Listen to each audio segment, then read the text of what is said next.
Right, now we're going to plant 2 fruit trees here, and here's one hole 18 inches wide, here's the other hole 18 inches wide, there's the turf to the side. You take off as thin amount of turf as you can. Oh look, there's a worm in that one.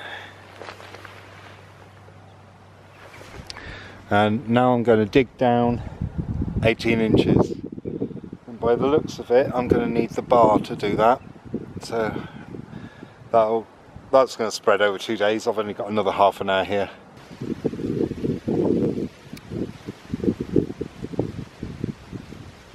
This one's broken up.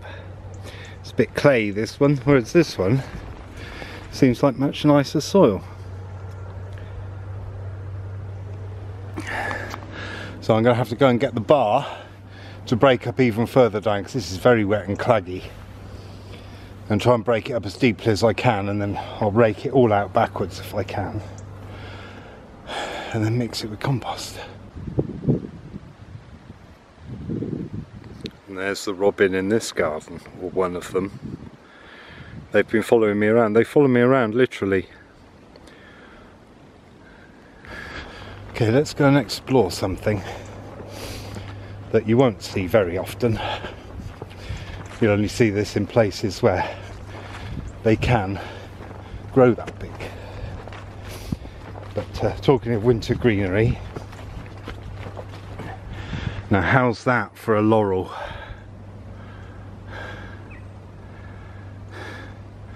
Now I can't imagine how tall that is.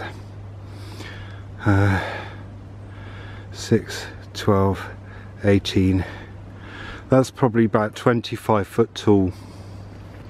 I've just thought of something that's quite important when you're digging holes or doing any kind of excavating, is to check from the landowner if there's anything buried under there. Once I found an electric cable that deep. That's illegal, I think. Could have killed me. But luckily, luckily my spade wasn't sharp enough when I thrust it in the ground for it to go through and cut it. But yeah, so always check. One thing I've just realised, my legs really hurt.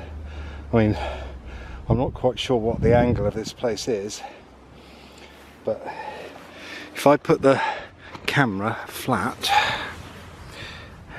that's the camera flat,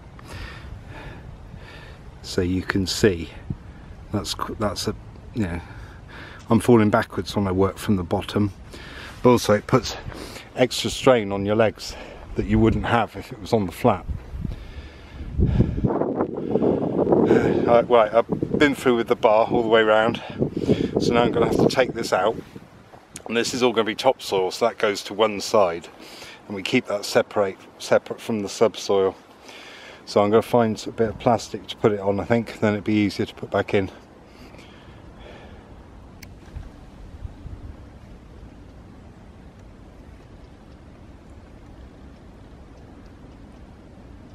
They really are amazing company for me all winter.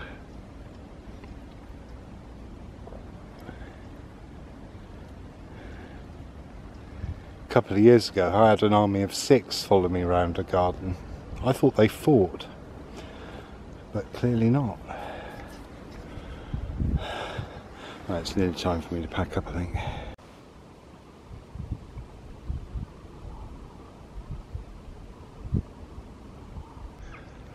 Okay, progress on the holes. It's now the next day. Got a pile of earth out. Put sheet down just to collect stuff so it doesn't make a mess. This hole's okay, apart from there's a rock or two in the bottom, which I don't know how big it is. And this one is pretty much clay. So that's going to be a right pain to get out. I mean, look at that, horrible. So yeah, so that's the progress on this. I've also worked out that this week, so far, I've done 16 hours of digging.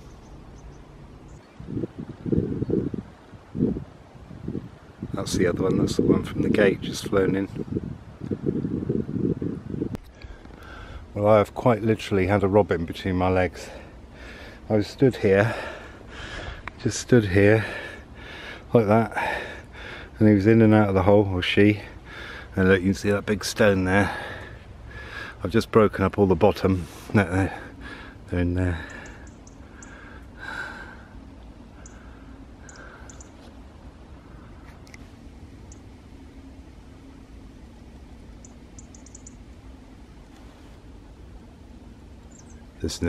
This is an example of the things that I'm privileged to see and have happen. And it was literally between my legs. I could have easily kicked it if I moved.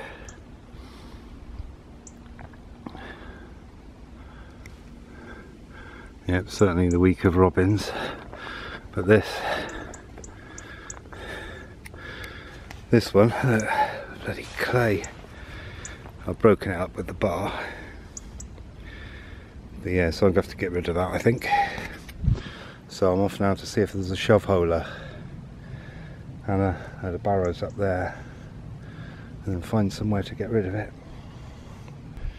One thing that's difficult on a slope is positioning a barrow so it doesn't fall over, and that's without anything in it, let alone a robin.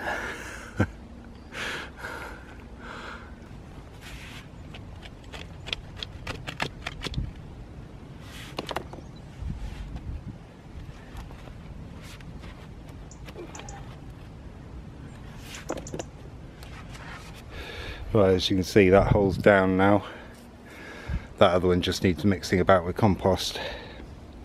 So I've got to find somewhere to take that. So let's go and see where we can use that, lose that.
Well, I'd much rather go uphill with an empty barrow than a full one.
Alright, go and get some bone meal and some mycorrhizal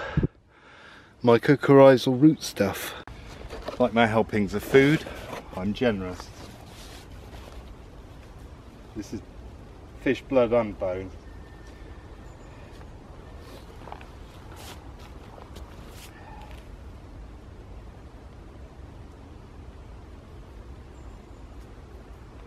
remember to get the sides of the hole. This is basically your NPK, but it provides a good start to the plant. Now that's going to get mixed in when I mix the rest of the stuff around, so I'm going to put more soil in and some more compost.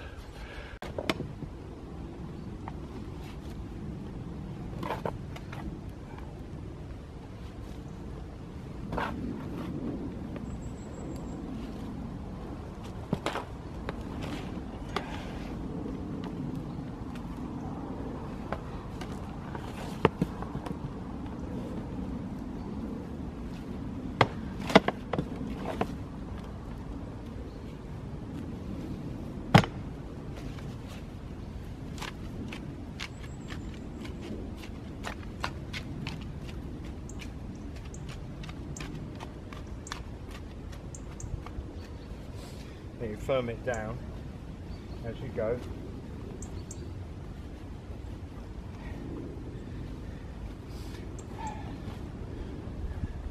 And basically you should just refill with mixed up soil and compost.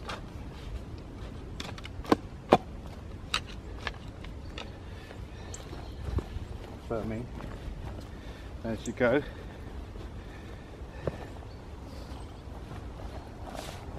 Okay, now I'm going to do that again. I'm going to do that again until it's filled up.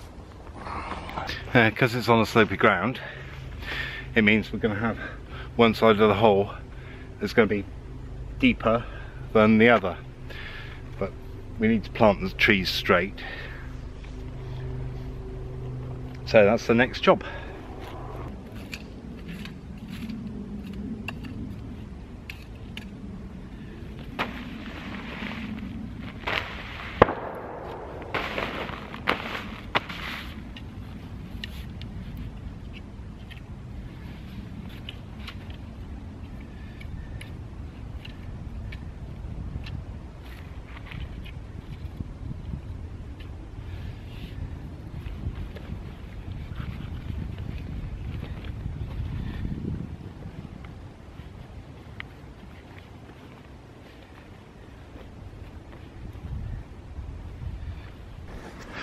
There's certain seed heads that I like to leave during the winter.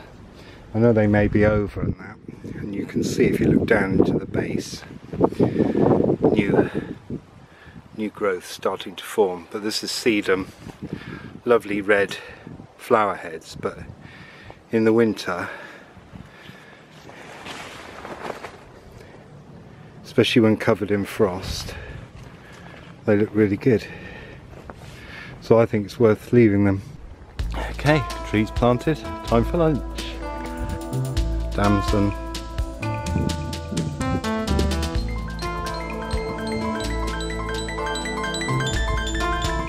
And a plum.